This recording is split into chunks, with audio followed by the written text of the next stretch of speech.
오늘 저와 여러분께서 함께 나눌 말씀은 하나님께서 사도 바울을 통하여 고린도 교회와 교인들을 향하여 하신 말씀입니다. 그렇다고 고린도전서 전체를 다 설교하지는 않습니다. 오늘 본문은 고린도전서 1장 절은 4절에서 10절까지 말씀입니다. 오늘 말씀을 이제 읽으시면서 조금 느끼셨겠지만 이 받은 은혜로 인한, 그래서 고린도 교회 안에 일어난 이 받은 은혜로 인한 변화, 이게 오늘 본문 말씀에서는 아주 중요한 핵심적인 부분입니다. 고린도전서 전체는 바로 이 서두에서 말씀하고 계시는 내용으로 적용하고 관찰하고 다시 돌이키도록 하는 그런 형태로 고린도전서가 진행되고 있다, 이렇게 생각하셔도 될 것 같습니다. 하지만 이제 오늘 본문 4절에서부터 10절까지를 같이 보기 전에 이제 이게 하나님께로부터 받은 은혜에 대하여 감사하고, 그리고 고린도전서에 일어난 내용들을 얘기하는데, 이게 이제 변화와 관련된 내용들입니다.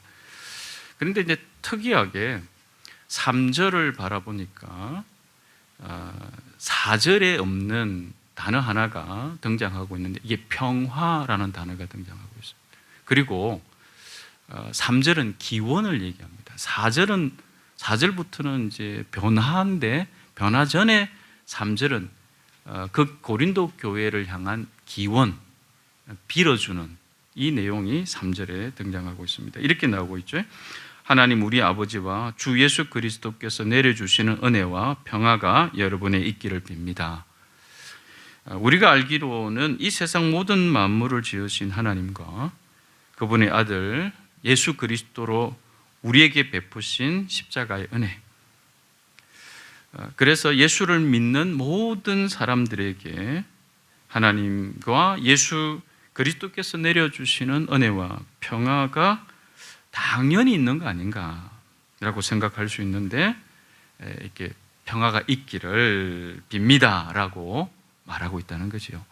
당연하게 있는 거니까 얘기 안 해도 될 것 같은데 빕니다, 이렇게 얘기하고 있다는 거죠.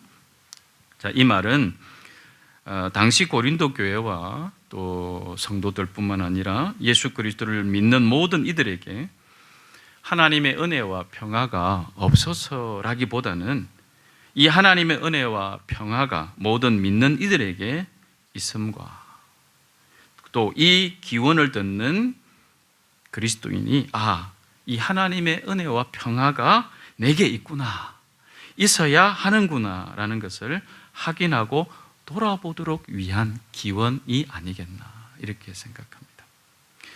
그러면서 4절은 평화라는 말은 없고 받은 은혜 이렇게만 기록하고 있습니다. 하지만 이 은혜와 평화의 관계를 생각한다면 이미 이 받은 은혜라고 말하면서 평화를 언급하지 않는 것은 이 은혜의 평화가 함께 같이 공존하면서 진행되어진다, 이렇게 말씀을 보아야 하는 것이다 라는 말씀을 먼저 드리는 거죠. 교회 공동체뿐만 아니라 교회로 살아가는 우리 한 사람 한 사람의 삶에는 하나님 아버지께서 그의 아들 예수 그리스도를 믿는 자들에게 나타나신 완전한 구원의 상태, 즉 하나님의 은혜로 인해 우리에게 나타난 재용서함의 기쁨, 구원받은 새로운 피조물로서의 즐거움, 즉 하나님의 평화가 늘 존재하며 존재해야 한다는 사실을 돌아보고 기억하도록 하고 있다는 말이죠. 여기서 이제 은혜와 평화라고 얘기했을 때, 이 은혜는 우리를 구원하신 예수 그리스도를 믿음으로 우리를 구원하신 구원의 완전한 상태를 의미한다면, 평화는 그 은혜로 인해서 누리는 기쁨, 실천되어지는 그 관계성 속에서 경험되어지는 그런 내용을 평화, 이렇게 얘기해야 합니다. 그래서 이 은혜와 평화가 고린도전서 나머지 하반부에 계속 나타나고 있는 것이죠. 그러므로 내 삶에서 나는 하나님의 은혜와 평화를 경험하고 있는가? 하나님의 은혜와 평화를 고백하고 있는가? 하나님의 은혜와 평화가 여전히 의식되고 있는가라고 자신에게 질문되어져야 합니다. 이 기원을 통해서 그 생각을 다시 한 번 더 정리해 봐야 되겠죠. 자, 이렇게 예수 그리스도 안에서 받은 하나님의 은혜와 그 은혜에 대한 감사는 이어지는 5절로부터 7절까지를 통해서 그리스도 예수 안에서 받은 이 하나님의 은혜, 그리고 구체적으로 명시하지는 않았지만 이 평화가 있는 사람들에게 나타나는 변화에 대해서 이제 4절 이후부터 5절부터 이 변화, 이 은혜와 평화로 인하여 나타나는 변화에 대해서 우리들에게 말씀하고 계시다. 이렇게 오늘 말씀을 같이 보아야겠습니다. 자, 이렇게 얘기하고 있죠. 여러분이 그리스도 안에서 온갖 언변과 온갖 지식이 풍족하게 되었다. 그래서 그리스도에 관한 정언이 여러분에게서 튼튼하게 자리 잡았다. 또한 어떤 은사에도 부족한 것이 없다라고 말씀하고 계신다는 거죠. 그리고 마지막으로 8절에서 앞으로 일어날 일들에 대한 기대, 그 기대를 말씀하고 계시는데요.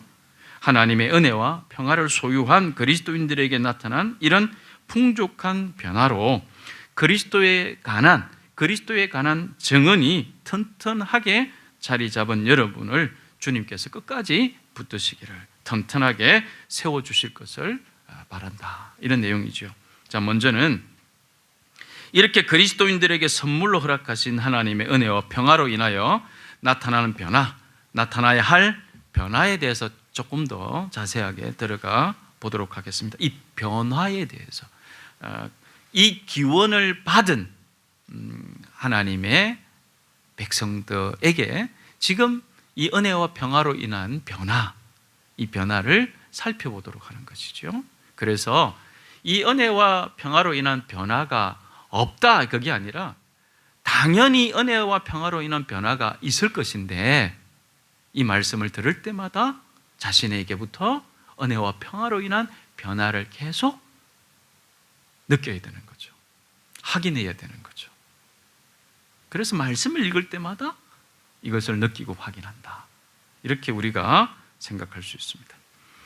자, 우리 가운데 언변과 지식이 늘어 모든 면에서 풍족하게 되었다라고 말씀하셨는데요. 저와 여러분은 어떠십니까?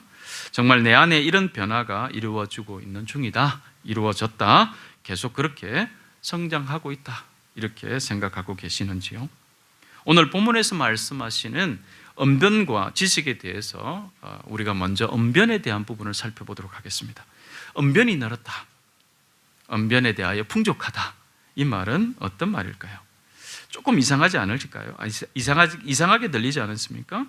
내가 신앙생활을 하면서 하나님의 은혜와 평화가 나에게 준 변화로 언변이 늘었다. 이렇게 얘기하는 거 아닙니까? 우리는 보통 우리가 상식적으로 언변이 좋다라고 말할 때는 이렇게 이해하죠. 저 사람 말을 참 잘한다. 이럴 때 보통 쓴다. 이렇게 생각하죠.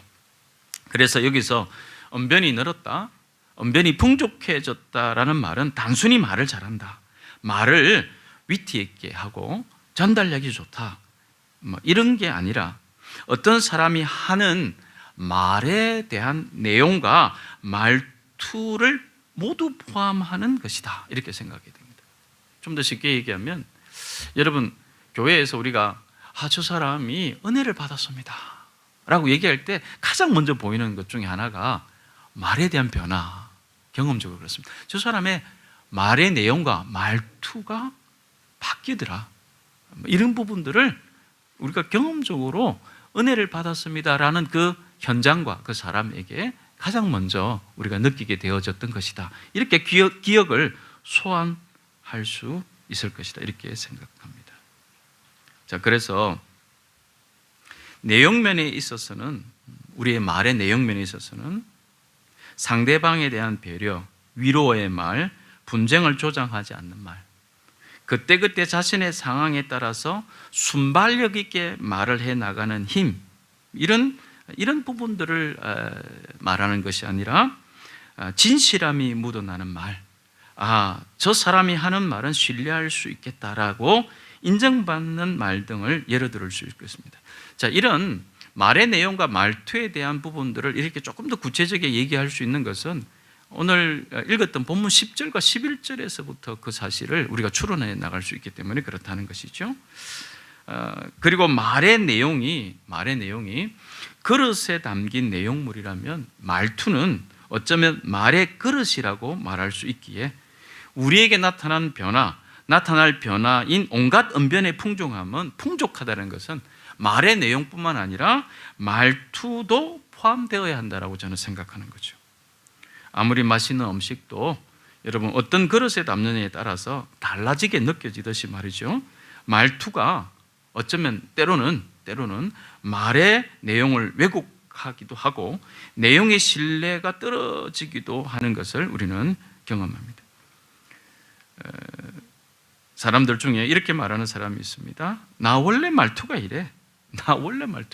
내가 잘 쓰는 말인데 내 원래 말투가 집에서 가끔씩 우리 아이들한테 내 원래 말투가 그래. 아빠 말투가 그래. 내가 경상도라서 말투가 그래. 뭐 이렇게 이제 넘어가려고 하는 그런 경우도 있자는 거죠. 그런데 우리 믿는 사람이라면 남에게 상처가 될 수 있는 말투, 남에게 오해를 살 수 있는 말투가 있다면 그 말투조차 변화의 대상이 된다라는 것을 받아들일 수 있을 거라고 생각하는 겁니다. 왜냐하면 우리의 말투라는 그릇에 기쁨의 소식인 복음을 담아야 하기 때문에 그렇죠. 우리의 말투라는 그릇에 그리스도의 정언을 담아내야 하기 때문에 그렇죠. 우리의 입에서 그리스도에 대한 정언과 다른 사람에게 상처 주는 말과 오해될 수 있는 말이 공존할 수 없기 때문이다라는 사실이죠. 그래서 야고보서 3장에 우리는 이 혀로 주님이신 아버지를 찬양하기도 하고 또 이 혀로 하나님의 형상대로 지음을 받은 사람들을 저주하기도 합니다. 또 같은 입에서 찬양도 나오고 저주도 나옵니다. 나의 형제 자매 여러분, 이렇게 해서는 안 됩니다. 이렇게 말한다는 거죠. 다시 말해 우리 그리스도인의 언변이 단순히 상대방을 기분 좋게 하는데 그치는 것이 그렇게만 그치는 것이 아니라 그리스도인의 말은 더 나아가 그 말들로 인하여 결국은 그리스도를 증거하는 데까지 반드시 이르러야 한다라는 것이죠. 그러니까 언변에 풍족하게 되었다는 것은 상대방을 배려하고 또 친절하게 내용과 말투가 바뀌고 하는 데서 머무르는 것이 아니라 그것이 결국은 예수 그리스도를 정언하는 데까지 이르는 것을 말한다는 거죠. 내 말이 그렇게 바뀌었다는 거죠. 그리스도를 정언하는 것까지 바뀌었다 이 말이죠. 그런데 그리스도를 정언하는 말의 변화를 가진 사람이 동일하게 다른 사람을 미워하고 상처 주는데 아랑곳하지 않고 자기가 하고 싶은 말만 다 하고 그러지는 않는다 이 말이죠. 이런 부분들에 대하여 우리는 언변에 풍족하게 되었다 이렇게 정리할 수 있다는 사실입니다. 자, 그렇다면 그리스도가 증거된다라고 말할 때에 여러분 우리가 모든 말을 할 때마다 모든 말 때마다 예수 믿으세요라고 말을 해야 되는가라는 의미인가라는 거죠. 사람들을 만날 때마다 전도하는 말을 해야 되는가, 이런 말은 결코 아닙니다. 우리의 변화된 언변을 통해 우리 주변의 사람들이 위로를 받고 또 우리 말을 신뢰하고 우리 말에 힘을 느끼게 된다면 아마 우리 주변의 사람들은 우리에게 이렇게 질문하겠지요. 어떻게 그렇게 말을 하실 수가 있으시지요? 이게 뭐 비꼬는 게 아니고요. 정말 이렇게 그런 감동을 느끼게 될 때 이렇게 표현하는 거죠. 어떻게 이런 상황 속에서도 그렇게 말씀하실 수 있으실까요? 그때 우리가 글쎄요, 저는 예수님을 믿는 사람으로 그렇게 말을 했을 뿐입니다 라고 말하는 것만으로도 너무나 훌륭하게 복음을 그릇에 담아내는 일일 것이다 이렇게 생각한다는 거죠. 우리에게 주어지는 기회에 복음을 담아내기 위해 우리의 언변은 세상 사람들과 달라야 하며 그 언변은 내용뿐만 아니라 그 말투까지도의 변화를 말하는 것입니다. 그랬을 때요, 글쎄요, 저는 예수 믿는 사람으로 그렇게 말했을 뿐입니다 라는 여기에서 내가 직접적으로 예수가 그리스도라는 사실을 말해야 될 때를 분별하게 되는 이 기회를 놓치지 않는 그 상황까지 우리가 경험하고 그 자리를 가지게 된다. 이렇게 확신하게 되는 겁니다. 자, 두 번째로 온갖 지식이 늘어난 풍족하게 된 변화입니다. 지식이 늘었다는 것, 이 무엇일까요? 오늘 본문에서 말하는, 아마 말 그대로 어제보다 아는 게 하나라도 더 늘었다는 이 의미도 포함되겠죠. 믿는 사람에게 그렇다면 지식이 늘었다는 것은 무슨 말일까요? 매주 설교 말씀을 듣고 시간 내어서 성경을 읽고 신앙 서적도 읽고 또 어떤 경우는 신학 공부도 하기도 하고 그러면서 하나님에 관한 지식이 어제보다는 조금씩 늘어가게 된다, 이렇게 될 것인데, 그러나 오늘 본문에서 말하는 온갖 지식이 늘어난다는 의미는 저는 조금 더 이렇게 살펴보고 싶습니다. 단순히 하나를 더 알아가는 것에 머무는 것을 말하는 것이 아니다는 거죠. 여기서 지식이 풍족한다는 것은 뭔가를 더, 하나를 더 아는 것, 거기서 머무는 것을 말하는 것이 아니다. 어디까지 나가야 되는가? 이 지식의 풍족함은 우리가 하루하루 하나님에 관한 지식을 여러 모양으로 배우면서 지식이 늘어난다는 것은 우리가 세상을 바라보는 눈, 보는 관점이 달라지는 것으로 이어지는 지식이다, 이렇게 확신하는 거죠. 보는 관점이 달라진다는 것은 그냥 나이가 들어가면서 좀 소위 철이 나면서 조금 여유롭게 모든 것을 바라보는 것, 이런 게 아니라 하나님에 관한 지식이 늘어가면 늘어날수록 우리가 바라보는 세상에 대한 관점, 가치관이 하나님을 닮아가야 한다라는 사실이죠. 온갖 지식이 늘어나는 것은, 우리에게 그것도 풍족하게 되었다는 것은 바로 이전과는 다르게 세상을 해석하고 내 앞에 놓인 문제를 해석하고 상황을 해석하고 바라보는 능력이 달라지고 풍족하게 되었다라는 사실입니다. 그래서 지식의 풍족함은 제가 확신하기로는 해석의 변화다. 해석의 변화다. 내게 일어난 것으로 보는 관점이 주님께서 보는 관점으로 바뀌어 나가는 것을 말한다. 매일 성경을 읽어서, 그리고 매주 설교를 들어서 성경을 공부하면서 어떤 지식의 변화를 말하는 겁니까? 어디까지 이르러야 된다는 거죠? 바로 하나님이 보시는 듯이 보는 이 관점의 변화, 이것을 우리는 여기서 말씀하시는 지식의 풍족함이라는 변화, 이렇게 볼 수 있어야 하겠다라는 것입니다. 다시 한번 말씀드리면, 우리가 말씀을 매일 읽자고 하는 것, 매일 읽자고 건면받고 또 스스로 매일 읽는 이유가 뭘까요? 우리가 하나님의 말씀을 배우고 듣는 이유가 무엇입니까? 예배 마치고 소그룹 모임을 통해서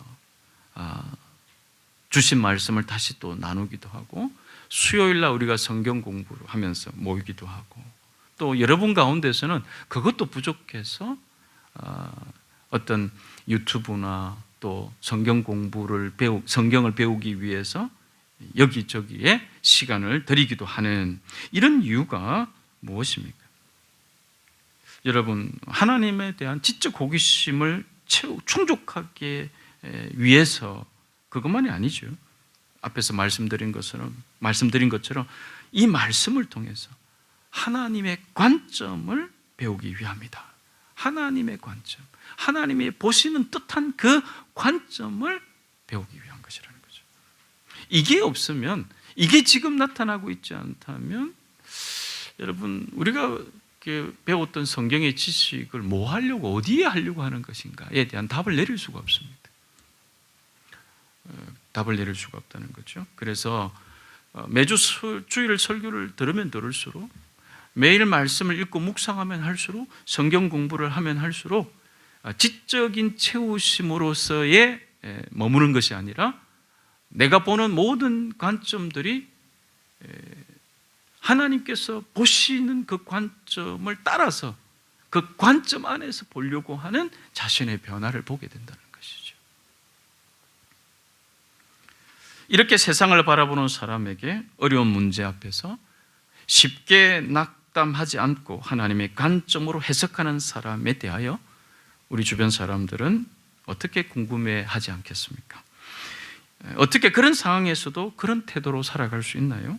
화가 나고 원망스럽지 않으신가요? 억울하지 않으신가요? 이렇게 질문하는 사람에게 글쎄요, 예수 믿는 사람으로 그렇게 했을 뿐입니다 라고 대답할 수 있어야 하지 않겠나는 거죠. 이런 사람을 통해서 그리스도에 관한 증언이 어떻게 진다고요? 전해지고 튼튼하게 자리 잡게 될 것이다 라고 말한다는 거죠. 지금까지 그리스도 예수 안에서 받은 하나님의 은혜와 평화를 받은 우리에게 나타나야 할 변화에는 우리에게 온갖 은변과 온갖 지식이 늘어나 풍족하게 되어야 한다는 것. 온갖 은변과 온갖 지식은 세상이 말하는 은변과 지식이 아닌 결국은 복음을 담아낼 수 있는 말의 내용과 말투의 변화, 하나님의 관점으로 세상을 바라보는 변화, 이렇게 말씀을 드렸습니다. 여러분, 복음을 담아내는 것과 하나님의 관점으로 세상을 보는 것은 결코 충돌하지 않습니다. 결코 충돌하지 않습니다. 하나님의 보는 관점으로 세상을 보게 될 때 복음만이 희망이라는 사실을 알게 될 것입니다. 예수 그리스도의 십자가만이 우리에게 진정한 평화를 준다라는 확신을 가지고 자신의 삶이 그 믿음과 확신으로 어떻게 바뀌어가는가를 분명하게 고백할 수 있게 될 것이라고 생각하고, 그것이 바로 그리스도인의 모습이다 이렇게 생각하는 거죠. 그런데 오늘 저는 고린도 1장에서 이상한 점을 하나 발견하게 되었는데요, 지금까지 말씀드린 이런 놀라운 변화가 고린도 교회와 성도들에게 이미 나타났다고 전하고 있다는 거죠. 5절과 6절의 말씀을 다시 보니까 여러분은 그리스도 안에서 모든 면에서 풍족하게 되었습니다. 또 온갖 은변과 지식이 늘었습니다. 그리스도에 관한 정언이 여러분 가운데서 이렇게 튼튼하게 자리 잡았습니다. 되었습니다, 늘었습니다, 자리 잡았습니다. 과거형으로 이미 일어난 일로 말씀하고 있다는 사실이죠. 이미 이렇게 변화가 일어났는데 우리가 오늘 함께 읽은 말씀 뒤에 나오는 11절을 보니 나는 여러분 가운데 분쟁이 있다는 것을 알게 되었습니다 라고 고린도 교회와 성도를 향해 하는 말이 등장하죠. 정말 이상하지 않으십니까? 성도들 가운데, 교회 가운데 이런 놀라운 변화, 풍족하게 변화된 모습과 튼튼하게 자리 잡은 모습이 나타났는데도 불구하고 성도들 가운데, 교회 가운데 어떻게 분쟁이 있어서 그 이야기가 사도 바울의 귀에까지 전달되어 수 있었을까요? 오히려 10절 말씀처럼 고린도 교회와 성도들 가운데 모두 같은 말을 하며 분열이 없도록 하며 같은 마음과 같은 생각으로 뭉치는 것이 당연하지 않겠는가? 이런 놀라운 변화, 그것도 풍족한 변화가 일어난 성도와 공동체 가운데 분쟁이 있다는 것은 너무도 당황스럽지 않냐는 거죠. 자, 이 말은 하나님의 은혜와 평화가 있는 교회와 성도들 가운데 풍성한 변화와 함께 분쟁과 어려움도 동시에 존재할 수 있음을 우리에게 보여주고 있는 것은 아닐까요? 즉 그리스도인들에게 나타나는 놀라운 은혜와 변화의 경험과 여전히 나타나는 분쟁과 어려움, 문제거리는 양립이 불가능한 문제라기보다는 동시에 존재가 가능한 일이라는 사실을 말하는 거죠. 자, 우리의 삶을 한번 잠시 돌아보죠. 자, 저와 여러분 어떠십니까? 하나님께서 내게 주신 은혜가 너무 감사하고 구원의 기쁨으로 충만해져 내 삶이 변화되고 있다 이렇게 느끼시고 계시겠죠. 나에게 변화가 나타나는 것이 분명한데 여전히 내 삶에 문제가 발생하고 다른 사람과의 분쟁도 생기고 하고 교회에서 어려움을 겪기도 하고 그런 경험을 종종 저 같은 경우는 하게 되는 것 같습니다. 정말로 기도할 때 그리고 말씀을 읽을 때 말씀을 들을 때 내게 일어난 변화 또 계속 변화되어지고 있는 이런 것들을 보면서 감격하고 감사하는데 한편으로는 똑같이 문제는 있고 또 다툼도 발생하기도 하고 내가 갈등을 느끼기도 하고 이게 공존되어지는 상황을 경험하게 된다는 거죠. 문제는 그런 일이 일어날 때마다 사실 제가 이제 목사이긴 하지만 저도 사실 낙심이 좀 됩니다.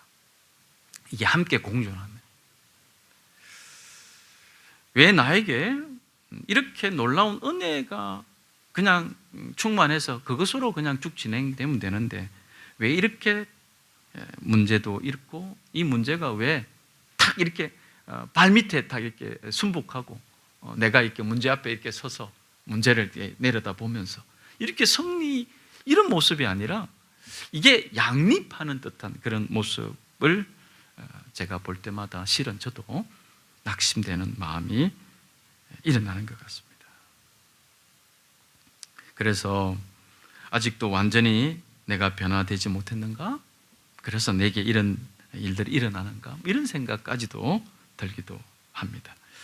자, 그러나 오늘 말씀을 보면서 제가 다시 위로와 힘을 얻은 것은 내게 나타나는 변화와 내게 찾아오는 어려움이 공존한다는 것 자체가 문제가 아니라 이 그 두 가지 사이에 주도권을 잡고 있는 것이 무엇이냐에 초점을 보게 된 것이죠.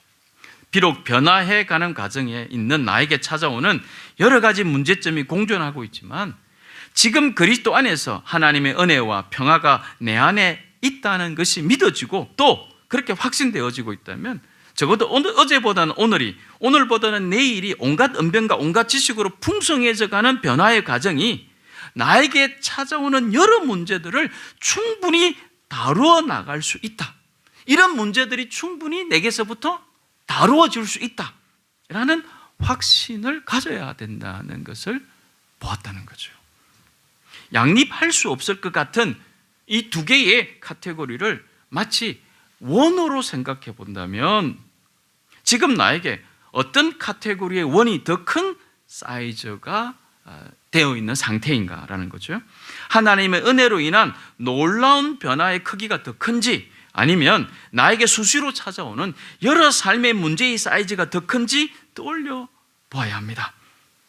이 사이즈는 이 카테고리는 고정적인 것이 아니라 유동적인 것이어서 어떨 때는 하나님의 은혜로 내 안에 찾아온 놀라운 변화가 문제의 크기보다 더 커서 별로 나에게 영향을 못 미치기도 하지만 어떨 때는 내 삶의 문제가 너무 커져버리거나 내 안에 찾아온 놀라운 변화에 대한 확신이 조금 더 이렇게 쪼그러든다 그래야 되나요? 그래서 문제에 압도되거나 잠식되어 버리는 경우도 있는 것 같다는 거죠. 결코 구원이 취소되는 건 아닙니다. 결코 구원은 취소될 수 없습니다. 하지만 양립 가능한 공존이 가능한가라는 문제보다는 이것이 여전히 공존할 때 하나님의 은혜와 평화로 인하여 일어난 이 변화가 어떻게 내 안에서 나를 통하여 힘을 발휘하고 있는가? 나는 이것을 영성이라고 보는 거죠. 우리의 영성이다 이렇게 보는 거죠. 우리가 지향해야 할 신앙의 방향은 그리스도 예수 안에서 하나님의 은혜로 온갖 언변과 온갖 지식으로 풍성해지는, 그래서 그리스도에 관한 정언이 내 안에 튼튼하게 자리 잡는 놀라운 변화의 크기가 하루하루 점점 더 커져가도록 하는 것입니다. 수시로 발생하는 내 삶의 문제거리들의 크기는 상대적으로 점점 더 줄어들게 하는 것이죠. 그래서 늘 삶의 문제들을 하나님의 은혜로 핸들링해 나갈 수 있어야 한다는 거죠. 내 삶을 하나님의 은혜로 핸들링한다는 것이 바로 하나님의 백성의 이 땅에서 삶의 중요한 특징이 됩니다. 하나님의 은혜로 핸들링한다는 것은 절대로 나에게 유익이 되는 방향을 쫓아서 그 방향으로 되어지도록 힘쓰는 것이 아니라 오히려 내가 좀 손해를 보더라도, 오히려 좀 늦더라도, 오히려 조금 힘들어지더라도 하나님의 영광이 드러나는 것을 힘쓰게 되는 것을 말하죠. 오히려 그 문제로 인해 하나님이 일하심이 드러나게 되는 것을 말합니다. 그래서 우리는 어려움을 만날 때 이 어려움이 빨리 지나가게 해달라고, 이 어려움이 빨리 해결해 달라고 기도할 뿐만 아니라 이 문제를 통해 하나님의 일하심이 나타나기를 또한 기도할 수 있어야 한다라는 사실이죠. 한 유명한 강사가 책 읽는 것이 중요하다는 강의를 들은 적이 있습니다. 제가 하도 책을 안 봐서 저희 가장 측근인 사람이 나보고 좀 들어봐라. 이렇게 책을 안 읽나. 제가 도전이 됩니다. 교수인데 책도 안 읽는다는 것을 얼마나 집에서 내가 보였다면. 그래서 내가 변명하는 것은 내가 밖에서 너무 많이 읽고 와서 집에서는 안 읽는다. 막 이렇게 얘기하는데 어쨌든 저한테 이제 도전을 받으라면서 한번 이게 보여주었는데 이 강의 제목이 지력이 부족하면 불행을 학대 해석한다 그런 내용이었습니다. 아마 보신 분도 계실 것 같은데 인상적인 제목이었습니다. 강의 내용은 뭐 대충 이랬습니다. 책을 안 읽는 사람, 그래서 지력이 부족한 사람은 일시적인 것을 영원한 것으로 착각하고 보편적인 것을 개인적인 것으로 해석한다. 그래서 많은 책을 읽으면서 다양한 지식과 정보, 다양한 사람들의 삶에 대해 많이 알면 알수록 고통을 만나거나 불행한 일을 만날 때 이 불행이 영원한 것이 아니라 일시적이라는 것을 알고 나한테만 왜 이런 일이 일어날까? 왜 나만 그럴까라고 개인적인 사건으로 해석하는 것이 아니라 이런 일은 누구한테나 일어날 수 있는 보편적인 사건이라고 크게 생각하지 않는다. 그래서 지력이 부족한 사람은 자신의 불행을 계속 확대 해석한다. 이건 어리석은 것이다. 그러니 책을 많이 읽어야 한다. 뭐 이런 내용이었습니다. 책을 많이 읽어야 된다. 뭐 그런 내용이었습니다. 공감이 많이 되고 제가 그거를 보면서 도전도 좀 되었습니다. 처음에는 이걸 추천하는 제 측근이 약간 얄밉기도 했는데 내가 그렇게 안 읽나? 뭐 이런 것 때문에. 근데 좀 보면서 좀 많은 생각을 좀 해보게 되었던 그런 내용이었던 것 같습니다. 제게 준 도전은 어떤 거였냐면 물론 이제 책을 많이 그리스도인인 우리도 좀 다양하게 읽는 것이 좀 필요하긴 합니다. 신앙서적을 중심으로 하되 말씀과 신앙서적을 중심으로 하되 다양한 책들을 조금씩 사이드로 보충하면서 균형을 좀 맞추는 것이 좀 필요하다라는 것에 저도 동의합니다. 자, 그러면서 저는 좀 이런 생각을 가지게 되었습니다. 우리 그리스도인들은 지력의 부족이 아닌 영성의 부족, 그래서 영성이 부족하면 불행을 학대 해석하게 되는 건 아닐까라는 생각을 해보게 되었다는 거죠. 앞에도 말씀을 드렸다는 것은 영성이 부족하다는 말을 너무 어렵게 생각하지 마십시오. 학교에서도 뭐 제가 영성학에 대해서 이제 강의를 하게 되면 이게 복잡한 통합적인 부분들이라서 내용을 많이 담게 되는데, 그래서 영성 이렇게 얘기하면 좀 이게 어렵게 여겨지는데, 저는 오늘 설교에서 좀 더 쉽게 이 영성을 좀 이렇게 얘기하고 싶습니다. 영성이 부족하다는 말을 좀 쉽게 말하자면 자꾸 말씀에 대한 확신이 잘 들지 않아요. 여러분, 내가 말씀을 읽어보면 알아요. 말씀을 읽어보면 자기 마음과 말씀이 이렇게 일치되어져 가야 되는 거예요. 그러니까 말씀을 자기 마음으로 당겨서 해석하는 게 아니라 내 마음이 말씀으로 가야 돼요. 그래서 그 말씀으로 자신의 마음이 이렇게 일치되어져 가는 것. 그런데 그게 아니라 읽는데도 그런 게 잘 느껴지지 않는다는 거죠. 이런 부분들을 말하는 거고, 또 믿음이 좀 이렇게 약해지고 평안을 이렇게 안에서 잘 누리지 못하고 이런 상황. 그리고 또 하나님이 어떨 때는 계신 것 같고 또 어떨 때는 또 뭐 그렇지 않는 것 같은 이런 상태가 좀 더 쉽게 얘기해서 우리에게 영성이 부족한 상태, 이렇게 쉽게 생각해 보자는 거죠. 이런 것이 우리에게 부족해지면 나에게 찾아오는 크고 작은 불행과 고통들이 자꾸 영원할 것처럼 생각되어 더 크게 보이고, 그리고 낙심되고, 다른 사람들은 다 잘 사는 것 같아 보이는데 왜 나만 이렇게 불행이 찾아오는지 상대적으로 원망하게 되고, 이러면서 학대 해석하는 늪에 빠지는 것은 아닐까라는 생각을 해보게 되었습니다.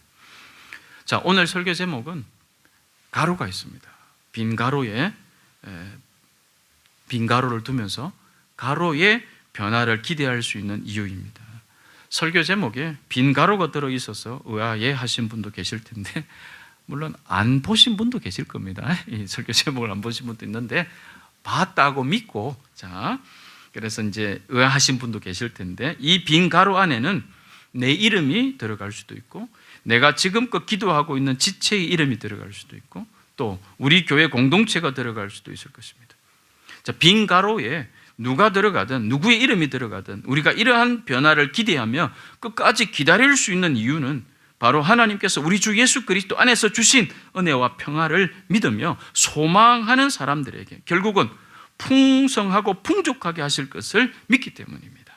그래서 이러한 변화로 인해 8절에 나타나고 있는 말씀처럼 흠잡을 데 없는 사람으로 주님 앞에 설 수 있게 되며 더 나아가 주님께서 어떤 상황에서도 우리를 튼튼히 세우실 것이라고 믿기 때문에 그렇습니다.